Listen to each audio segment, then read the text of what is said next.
Are you ready, kids? Aye, Captain! I can't hear you! Aye, Captain! Oh!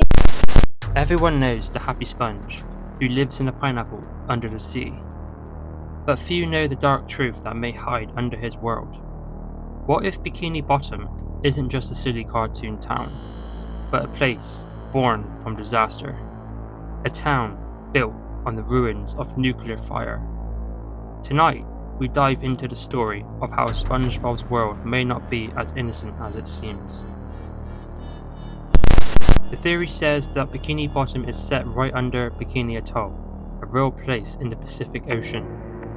From 1946 to 1958, the US tested nuclear bombs on Bikini Atoll.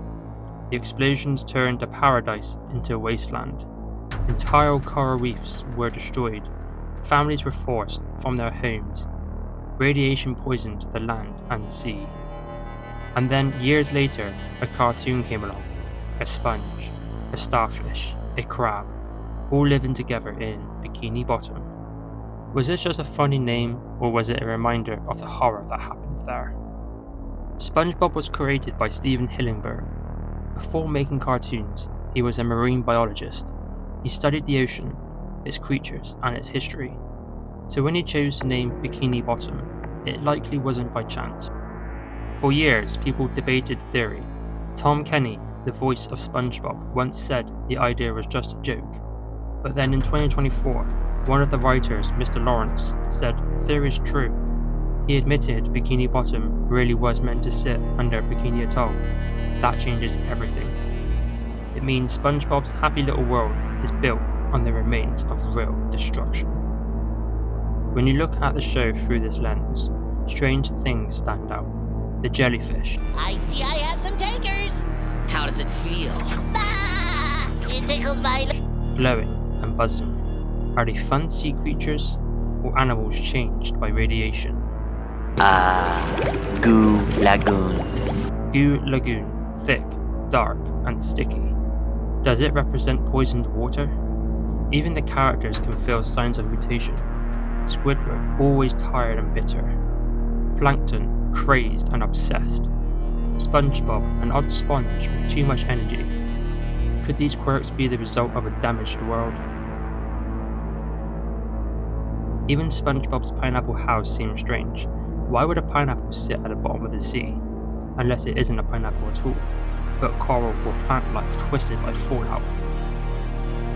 The darkest part of this theory is not in the cartoon, it's in the history. The people of Bikini Atoll were told to leave their homes for a short time. They were promised they could return, but they never could. Their new islands had no food. Many starved. When some were allowed back, radiation poisoned them. Tests found dangerous levels of radioactive material in their bodies. To this day, Bikini Atoll is unsafe to live on. The paradise was taken, scarred, and left raw. And while the whale people suffered, the name Bikini lived on, hidden in a children's cartoon. Even SpongeBob's joy could be seen as a blind denial, smiling while the world around him is broken. Mr. Krabs isn't just greedy, he may represent the desperate grab for survival in a ruined world. Squidward's sadness isn't just comedy, it could echo the hopelessness of living with scars. Plankton's obsession feels like a symbol of how trauma twists us.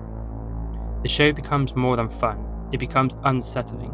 The laughter feels thinner, the jokes feel hollow, because you know what lies underneath, of bombs, of fire. So what does it mean for us, the viewers? It means our childhood show is built on foundation of tragedy.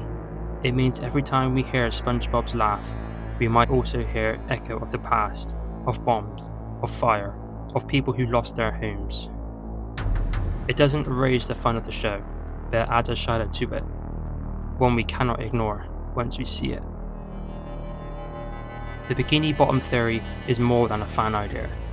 It's a reminder that even the silliest stories can hide dark truths. So next time you sing along, Who Lives in a Pineapple Under the Sea, ask yourself, what sea? What history? What scars? Because the sea remembers, and now so do you.